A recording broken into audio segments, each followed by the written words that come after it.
নমস্কার, আমি মিলন স্যার। পাল একাডেমি সেন্টারে তোমাদের সকলকে জানাই স্বাগত।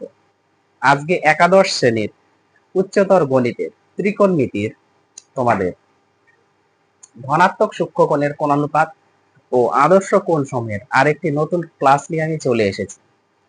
এর আগে তোমাদের এই ধনাত্মক কোণের কোণানুপাত ও আদর্শ কোণের কোণ সমূহ যেটা, এর বেশ কয়েকটি ক্লাস আমি আপলোড করে দিয়েছি, যারা দেখোনি একটু দেখবা। আর তোমাদের আমি প্রত্যেকটি ক্লাসেই বলে আসছি যে ক্লাস 11-এ যারা সায়েন্স নিয়েছে তাদের উদ্দেশ্যে সর্বপ্রথম তোমাদের ত্রিকোণমিতিতে স্ট্রং থাকতে হবে এবং 100% তোমাদের স্ট্রং হতে হবে।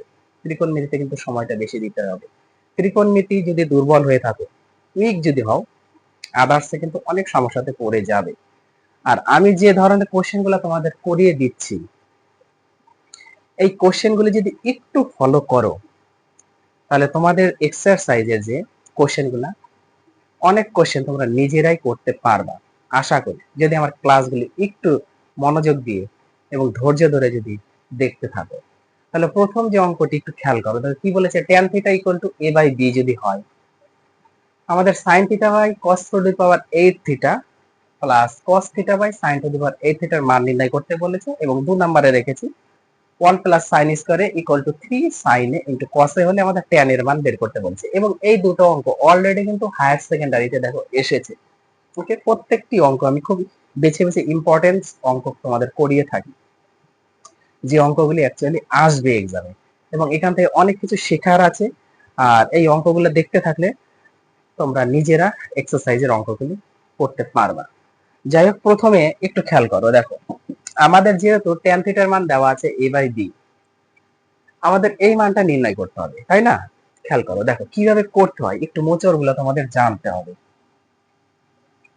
sin theta by cos to the power 8 theta plus cos theta by sin to the power 8 theta, তাই না? এই জিনিসটাকে আমরা কিভাবে লিখতে পারি দেখো তো। উপরে sin থিটা আছে থাক, আমরা যদি এর নিচে একটা cos থিটা নিয়ে রাখি, কোনো সমস্যা আছে? 8টা ছিল, একটা রেখেছি, ইনটু দিয়ে উপরে কিছু নেই মানে 1 আছে, আর এখানে যদি আমরা cos 7টা রাখি, কোনো সমস্যা আছে? কোনো সমস্যা নেই। প্লাস সেম ভাবে এটাকেও যদি আমরা করি, উপরে cos থিটা আছে থাক, আর নিচে sin থিটাকে একটা রাখি সিঙ্গেল, আর একটা 1 by sin theta to the power sin to the power 7 theta actually এইভাবে রাখতে পারি। এখন তোমরা সকলেই জানো sin বাই cos মানে tan হয়, সো আমরা এখানে লিখে দিতে পারি যে tan theta into 1 by cos মানে sec হয়, তাই তো? এটা তোমরা জানো। তাহলে হচ্ছে sec two the power 7 theta হবে প্লাস cos বাই sin মানে এটাও জানো, এটা মানে হচ্ছে cot থিটা হয়, ইনটু 1 বাই sin মানে এটাও জানো, এটা মানে হচ্ছে cosec থিটা হয়। তার মানে এটা cosec two the power 7 theta হবে, তাই না? কারণ এর উপরে 7 আছে মানে cosec এর উপরে 7 থাকবে। ক্লিয়ার? এইবার দেখো tan থিটার মান যেহেতু আমরা জানি, a বাই b বসিয়ে দিই, কোনো সমস্যা নেই, a বাই b আমরা রাখি, into sec two the power 7 theta যে আছে, এর কাজটা একটু খেয়াল করো। দেখো আমরা লিখতে পারি না sec স্কয়ার থিটা, তার পাওয়ার যদি আমরা 7/2 রাখি, কোনো সমস্যা আছে? সূচকের নিয়ম অনুযায়ী ক্লাস 9 থেকে তোমরা করে আসছো, হালকা পাতলা একটু আছে ক্লাস 9-এ, 2 কেটে গেলে মানে 7ই থাকবে সেকের পাওয়ার। ওকে, এর কারণ বলছি, কারণ তো লিখতে হবে। এইবার এটা একটু খেয়াল করো, দেখো cot থিটাকে আমরা কি লিখতে পারতাম? 1/tan লিখতে পারতাম। এখন 1/tan যখন আমরা লিখবো, তখন tan এর মানটা যদি আমরা বসিয়ে দিতাম 1/a/b হতো, সো পরে পদে কিন্তু উল্টে যাবে, 1 যেহেতু আছে, তার মানে এটা আমাদের মান কিন্তু হয়েছে। আচ্ছা, আরেকটা লাইন করো, 1/tan করে দাও, কোনো অসুবিধা নেই, এখানে করে রাখো, করে দিলাম। ইনটু cosec কে আমরা এইভাবে লিখি, cosec কেও আমরা এইভাবে একটু লিখি, স্কয়ার থিটাতে রেখে তার পাওয়ার 7/2 করে দিই, কারণ 2 কেটে গেলে cosec টু দি পাওয়ার 70 থাকবে। ওকে, a বাই b আছে থাক, কোনো সমস্যা নেই। sec স্কয়ার থিটা মানে কি? 1 plus tan square theta, 1 plus tan square theta. এবার এর পাওয়ার 7/2 আছে থাকবে, প্লাস এইবার যদি 1/tan থিটার মানটা বসিয়ে দিই, a বাই b আছে উল্টে যাবে, b বাই a হয়ে যাবে, b বাই a হয়ে যাবে, ইন্টু কোসেক স্কয়ার থিটা মানে কি 1 প্লাস কট স্কয়ার থিটা। ওকে, 1 প্লাস কট স্কয়ার থিটা বসিয়ে দিলাম, তারপর 7/2 আছে থাকবে, কোনো সমস্যা নেই। পরের লাইনে দেখো a বাই b আছে থাক 1 প্লাস tan থিটার মানটা আমরা বসিয়ে দিই। tan থিটা মানে হচ্ছে a বাই b, তাহলে এর উপর স্কয়ার আছে, তার মানে এটা হবে কি a square by b square তার পাওয়ার 7/2। ক্লিয়ার এতটুকু?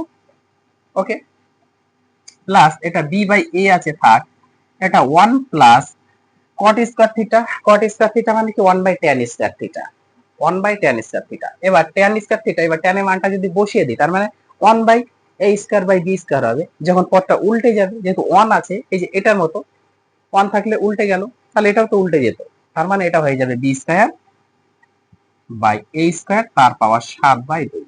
ক্লিয়ার এতটুকু? পরের লাইনে দেখো a বাই b আছে থাক, এবার এইটা যদি আমরা একটু লসাগু করি, তাহলে এটা কিন্তু already b square plus a square by নিচে b স্কয়ার থাকবে এবং তার পাওয়ার 7/2 থাকবে। ক্লিয়ার? প্লাস এটা b বাই a আছে থাক, এটা যদি আমরা লসাগু করি, তাহলে a square plus b square by নিচে a স্কয়ার হবে, তার পাওয়ার 7/2 থাকবে। ক্লিয়ার এতটুকু? টোটালটার উপরে যদি 7/2 থাকে, একটু পরের লাইনে দেখো, টোটালটার উপরে যদি 7/2 থাকে, তাহলে একটু কি হচ্ছে দেখো, a বাই b আছে থাক, আমরা a বাই b টাকে রেখে দিই ইনটু ইনটু এটা আমরা একটু সাজিয়ে লিখি, b square plus a square কে যদি আমরা সাজিয়ে লিখি, তাহলে উপরে থাকছে আমাদের a square plus b square তার পাওয়ার হচ্ছে 7/2 হিসাবে থাকবে। আর নিচেরটা একটু খেয়াল করো, b স্কয়ার তার পাওয়ারও 7/2 থাকবে, তাহলে b স্কয়ার, দেখো b স্কয়ার তার পাওয়ার যদি 7/2 হয়, তার মানে এটা আমরা লিখতে পারি b স্কয়ার ইনটু 7/2, 2 কেটে গেলে তার মানে b এর পাওয়ার 7 থাকবে। ক্লিয়ার? তার মানে এই পদে আমরা সরাসরি লিখে দিতে পারি যে b এর পাওয়ার 7। ওকে, প্লাস আছে প্লাস দাও, প্লাস আছে প্লাস দাও, বোঝা গেল? প্লাস আছে প্লাস দাও, b বাই a আছে থাক, b বাই a আছে থাক ডট, তাহলে এইটা উপরে কিন্তু a square plus b square থাকবে, তার পাওয়ার 7/2 থাকবে, এবং এটা নিচে সেম এর পাওয়ার 7 থাকবে। এই একই ভাবে এই পদ্ধতিতে এর পাওয়ার 7 থাকবে। আমি এই পদটা একটু মুছে দিই, যেহেতু তোমাদের ভুল না হয়ে যায়। ওকে, ক্লিয়ার? দেখো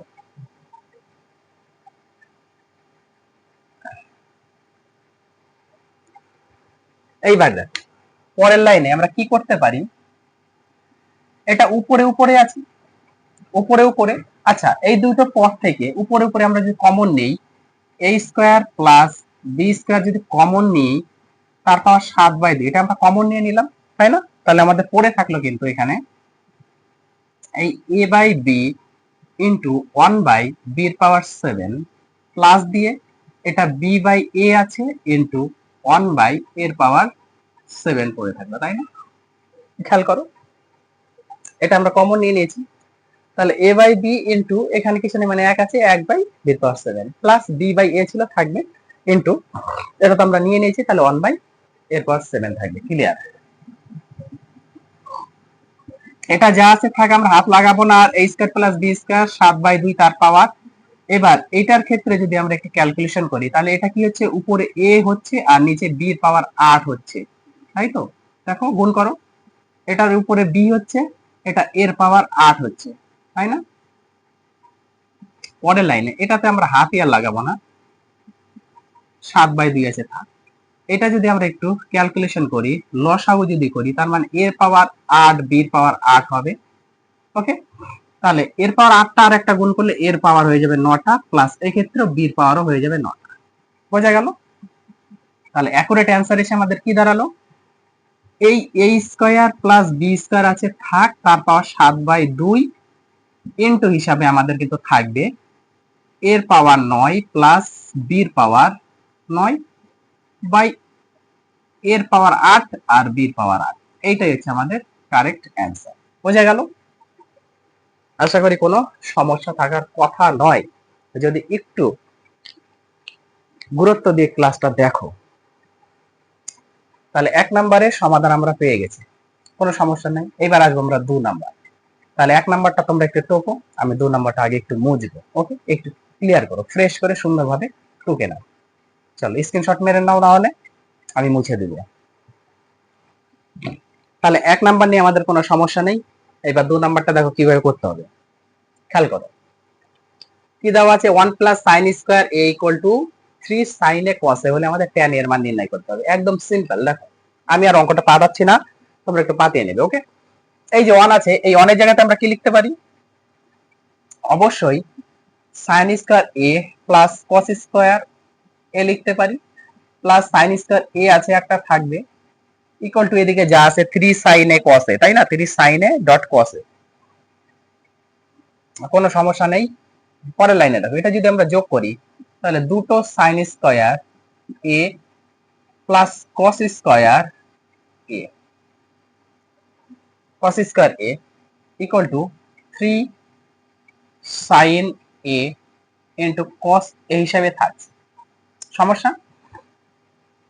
এখন একটু বুদ্ধি লাগাতে হবে। কি বুদ্ধিটা, আমরা যদি বোথ সাইডে কস স্কয়ার এ দ্বারা ভাগ করে দিই তাহলে কি এসে দাঁড়াচ্ছে, না কস স্কয়ার যদি দিই তার মানে এটা 2 into sine square A by cos দিয়ে আমরা ভাগ করছি কস স্কয়ার এ, প্লাস এটা কস স্কয়ার এ ছিল বাই নিচে কস স্কয়ার এ দ্বারা ভাগ করছি প্রত্যেকটা পদকে, ইকুয়াল টু 3 আছে থাক, এটা সাইন এ ইন্টু কস এ আছে থাক, এটাকে আমরা কস স্কয়ার দ্বারা ভাগ করছি। ওকে, উভয় পদকে কি করলাম আমরা, কস স্কয়ার এ দ্বারা ভাগ করে দিলাম। এখন 2 ইন্টু এই যে সাইন বাই কস মানে কি tan, তাহলে আমরা লিখতে পারি tan স্কয়ার এ প্লাস এটা কেটে গেলে 1 ইকুয়াল টু এখান থেকে একটা cos কাটবে, তাহলে 3 sin a by cos a হিসাবে থাকবে, একটা cos নিচে থাকবে, তাই না। ওকে, তাহলে 2 tan square a plus 1 equal to 3, এটা মানে কি sin বাই cos মানে tan, লিখতে পারি tan a। তাহলে 2 tan স্কয়ার a, এটাকে এদিকে আনি -3 tan a আর প্লাস 1 ছিল থাক ইকুয়াল টু 0। এখন এটাকে যদি আমরা একটু মিডল টার্মে করি তাহলে কি এসে দাঁড়াচ্ছে, দেখো মিডল টার্ম করি, একটু মিডল টার্ম করো। 2 tan square a -2 tan a tan a plus 1 equal to 0, তাই না, এইটাই হচ্ছে আমাদের মিডল টার্ম। এখন এই পদ থেকে আমাদের কি কমন হচ্ছে, 2 tan a যদি কমন নেই তাহলে tan a মাইনাস 1 থাকবে একটা, আর এখানে -1 যদি কমন যায় তাহলে tan a মাইনাস 1 হবে, তাই না, ইকুয়াল টু 0। এখন দুটো পদ থেকে আমরা একটা নিয়ে নিই, তোমরা সকলেই জানো। এদিকে একটু খেয়াল করো, tan a মাইনাস a কি দাঁড়াচ্ছে, tan a মাইনাস a, আর পড়ে থাকবে আমাদের 2 tan a মাইনাস 1, ও সরি এটা 1 a নাই, তাহলে হচ্ছে 2 tan a minus 1 equal to 0, এটা হচ্ছে আমাদের পড়ে থাকবে। ক্লিয়ার? তার মানে আমরা এখন লিখতে পারি যে tan a minus 1 equal two একটা 0 হবে, অথবা 2 tan a minus 1 equal two একটা 0 হবে। এখান থেকে আমরা tan a ইকুয়াল টু 1 একটা পাই, তাই না, tan ইকুয়াল টু 1 পাচ্ছি। আর এখান থেকে 2 tan a ইকুয়াল টু -1, এদিকে আসলে +1 হয়ে যাবে। তাহলে tan a টাকে যদি আমরা সিঙ্গেলে রাখি তাহলে 1/2 অর্থাৎ হাফ।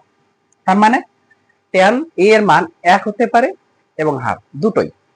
ওকে, আশা করি এটা নিয়ে কোনো সমস্যা নেই। তাহলে অঙ্কগুলো একটু প্র্যাকটিস করো তোমরা মনোযোগ দিয়ে। আমি আবার আসবো পরবর্তী পার্ট নিয়ে। তাহলে আজকের মতো এখানেই শেষ করছি।